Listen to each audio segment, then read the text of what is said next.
This is the dialectical matrix for the notion of socio-political right, and it is largely equivalent to what is sometimes referred to as the political compass. And this is the final of 4 videos discussing humankind's inclination towards the top left quadrant of the dialectical matrix, towards a hypothetical ideology I call abjectivism, which reflects a neutral position that seeks to achieve some form of balance between the extremes of subjectivism and objectivism respectively. In part 1, we discussed how intelligence tends to lead us away from appearances and towards a more explanatorily complete and inclusive perspective. In part 2, we discussed some of the issues with denying experience in favour of such a transcendentalist position, and in part 3, we discussed the alternative dual-aspect monism approach, which embraces both mind and matter without succumbing to an ontological dualism. In the present video, I shall elucidate a novel political theory called Bidoctrinalism. I report this theory not as a result of any concerted efforts to discern the ideal political structure, nor even as an expression of my own particular psychological inclination. I, as with everyone else, value certain things more than others, and often our political orientation honours a state of society that would best cater to what we, in particular, value. Insofar as we all value different things, attempting to convey that society should respect our values more than those of others is merely a form of ideological domineering. I report this theory because it is implied by a larger philosophical system, and as I and hundreds of others have begun to believe, this system provides resolutions to practically all of the major problems of philosophy. This is simply the socio-political system, according to my best interpretive efforts, that appears to be derivable from paraphilosophy. If you want to understand why this theory is implied, you can get a good idea by watching the prior videos in this series, but I will not be focused on justifying it here. As such, all this remains highly theoretical, and I am open to feedback on what could be improved. Before we go into detail about this theory, allow me to recap what we learnt previously that is particularly relevant to the present topic. In part 1, I explained how the basic duality of belief satisfaction, that is, why we believe what we believe, manifests within political thought. Here, the subjectivist believes we have a principal right to equality, and therefore leans naturally towards more authoritarian and socialistic regimes, while the objectivist believes we have a principal right to liberty and leans naturally towards more libertarian and capitalistic regimes. Insofar as more equality means less liberty, and as more liberty means less equality, the egalitarian and the libertarian become political opponents, as characterised by the opposition between the so-called left and the right. The abjectivist perspective, which is neither subjectivist nor objectivist, therefore represents a view which is not disproportionately devoted to equality or liberty respectively. The paradigmatic abjectivist is an intelligent, introverted, and independent thinker who recognises the equal worth of both values, who recognises the implicit conflict between the values, and who recognises the need to balance them against each other, accepting the inevitable inequality and authority required to establish such a balance, which results in authoritarian individualism. Of the 4 major classes of political theory, authoritarian individualism, including the more extreme state capitalism, and the less extreme liberal politocracy, is, by comparison, most applicable to the modern developed world, It refers to political systems that value obedience to and support from an authority as a means of maintaining the social structure, and which is supported via taxation within a competitive market. Authoritarian individualism shares its position in paraphilosophy with moral objective relativism, which can be related to Isaiah Berlin's value pluralism. This position holds that objective values exist, but they conflict with each other in such a way that multiple valid judgments can be made of a single circumstance. Crucially, liberty may conflict with equality, and we may be required to make choices that violate one or the other. Authoritarian individualism is thus a pragmatic means of maintaining balance in society, but it is also a natural outcome of the democratic process. The libertarians pull away from equality, the egalitarians pull away from liberty, and the net result is inevitably relative neutrality. In parts 2 and 3, we covered some of the metaphysics of paraphilosophy, distinguishing transcendental objectivism, which argues that mind and matter are mere illusions and that reality is grounded in some unperceived neutral stuff, from the paraphilosophical view of dual-aspect monism, which recognizes that mind and matter are necessary expressions of a unified reality, whereby the objective refers simply to the correlation between them. And so we are now in a position to extend our conclusions to politics.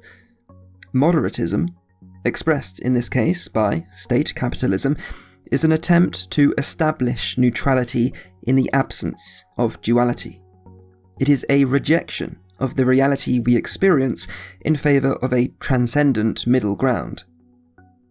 Just as mind and matter must be considered necessary, independent, acausal, yet corresponding expressions of reality, so too must equality and liberty be considered as distinct, yet equally justified virtues of social life.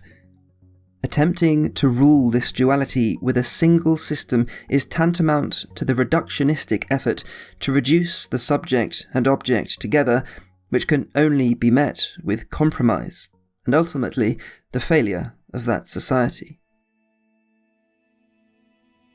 So now, what is the solution? We already know that equality and liberty conflict with each other, and we have seen firsthand with the communist movement that the attempt to force them together leads to even more destruction and depravity than rejecting them both altogether. Paraphilosophy teaches us that the right to liberty and equality respectively applies to different domains of reality, and so we should not accept a compromise between them. The libertarian perspective applies to the concrete realm of matter. The collectivist perspective applies to the abstract realm of ideas. These two images of our world do not conflict when they operate in entirely disjointed domains, rather they complement. Just as there is no mind interfering with matter, there is no equality interfering with liberty. Instead, there is simply an acausal correlation between them. The essential point that we must realize, therefore, is that, at least at the relative level of phenomenal experience, we effectively exist in two different worlds. These worlds often seem to us like one, for they are in inexorable harmony with each other, but as we discussed in the previous video, they are causally separate. These two worlds are not merely different, they are complementary, inversions of each other, and so each of our worlds operates in accordance with a different system of value, indeed a different ethical system, which demand different political systems.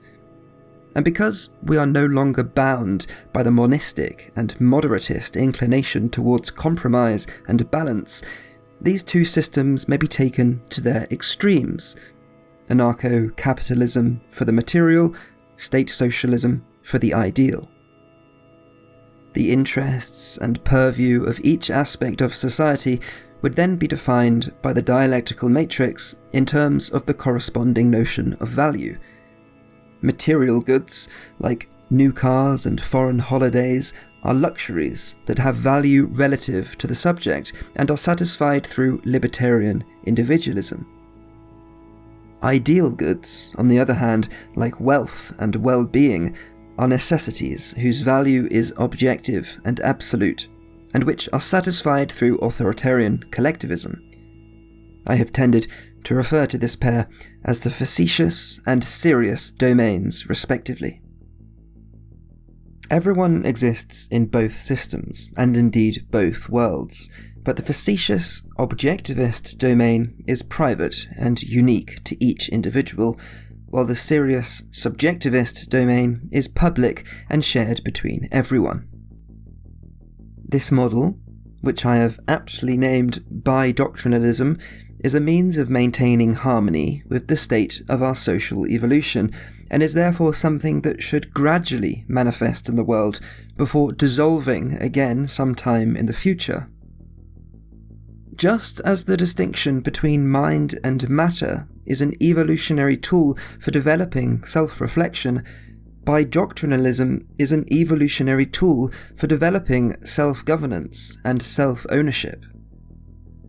It is, indeed, a radical idea, but I wager it will begin to sound more and more rational the more and more you think about it. I'll move on to how this would work practically in a moment, but let us just consider what our politics attempts to do already. Conservatism and liberal politocracies across the globe already attempt to differentiate between the wants and needs of society through different kinds of policy. Bidoctrinalism merely takes this one step further by recognizing that we can only get so far while the serious and facetious are governed by a single system of value. This value system is underscored by the concept of money and is regulated by the rule of law. Applying the same system of value to both our wants and needs is the perfect recipe for injustice and greed. Bidoctrinalism can be thought of as an idealized liberal conservatism. It is constructed gradually over time, and it may well be that its construction is not even deliberate, that it is inevitable that we move towards bidoctrinalism due to the forces of evolution, but then it is eventually deconstructed, when mankind finally conquers his evolution, when equality and liberty, so as subjectivity and objectivity, are united in experience completely. So, the major challenge with implementing a system of this nature is obviously that it requires a complete re-evaluation of our store of value, but this is also what makes it incredibly attractive. Wealth generated in the facetious domain could not be used to gain advantage over others in the serious, and so bidoctrinalism implies the complete dualization of our monetary powers. Possibly, the system would entail the use of two distinct currencies with limited means of exchange between them. Serious money could be used within the serious domain, as facetious money is used within the facetious, but no amount of riches gained from facetious success can afford you higher standards of healthcare or education and so on in the serious. In the serious domain, work could be performed for remuneration in credit rather than traditional currency, whereby serious goods are effectively traded in exchange for a service. This service would be a public service, so that all members of society contribute towards the good of the whole. Of course, legislating that all individuals must fulfill a humanitarian duty is rather authoritarian, but serious legislation would now be built upon a foundation of objective moral values. Nevertheless, there are many ways to move slowly towards such a system without the radical implementation of new legislation. For example, We could build upon the current system of taxation to inculcate a new type of industry in which facetious profit is paid directly to individuals working to fulfill a person's serious liability. Many careers in the public sector, of course, require education, training, and full-time attention, so there may also be a means of facetious remuneration for any work that exceeds one's duty. In fact, the workforce need not change significantly from how it exists today, and again, the current system of taxation already exists to reallocate currency from the private to public sectors. The important factor is the bifurcation of our monetary instruments.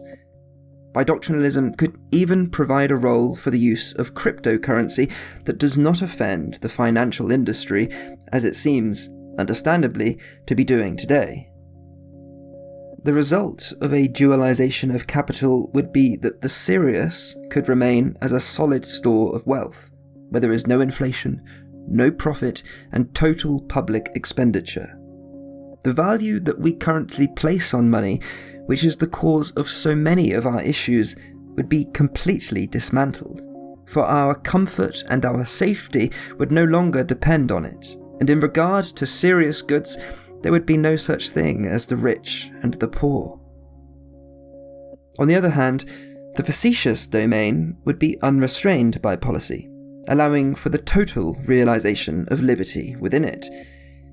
Its currency would be liquid, granting the free exchange of goods, and there would be no taxation on profits that are gained.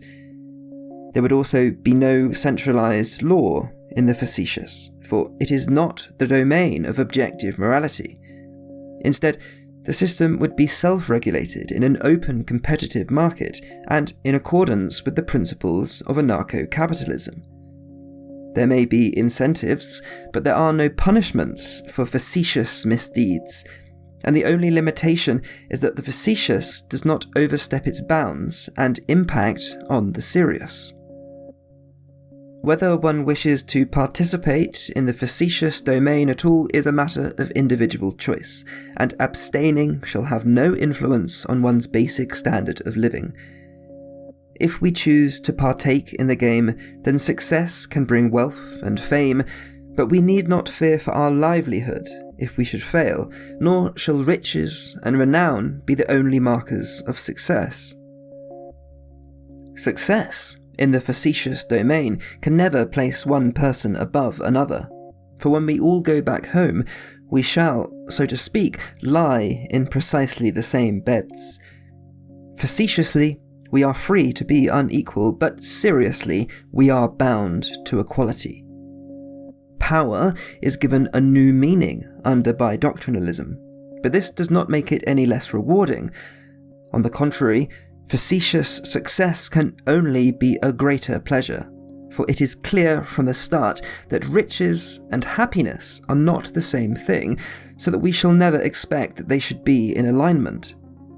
Passions shall be pursued for their own sake, without restraint or fears of regret, purely for the purpose of realizing our unique individuality.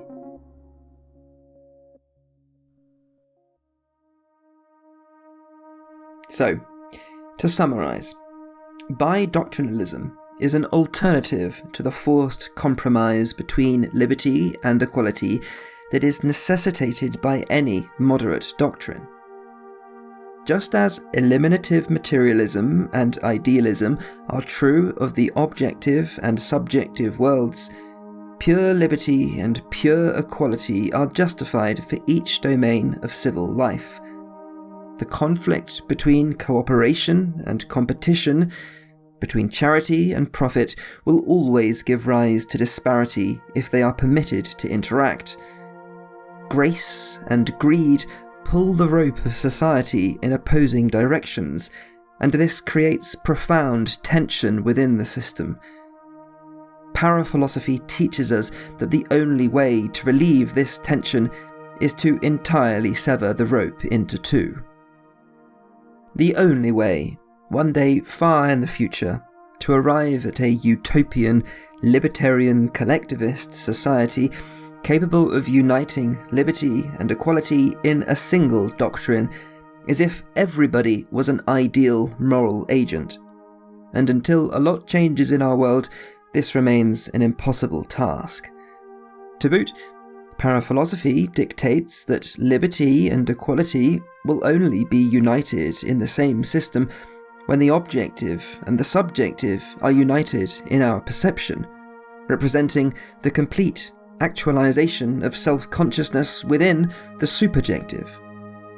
In the absence of a ubiquity of ideal moral action and the collective enlightenment of humankind, Bidoctrinalism presents the only way to instantiate these values in their extremes without eliminating social difference or monopolizing economic power.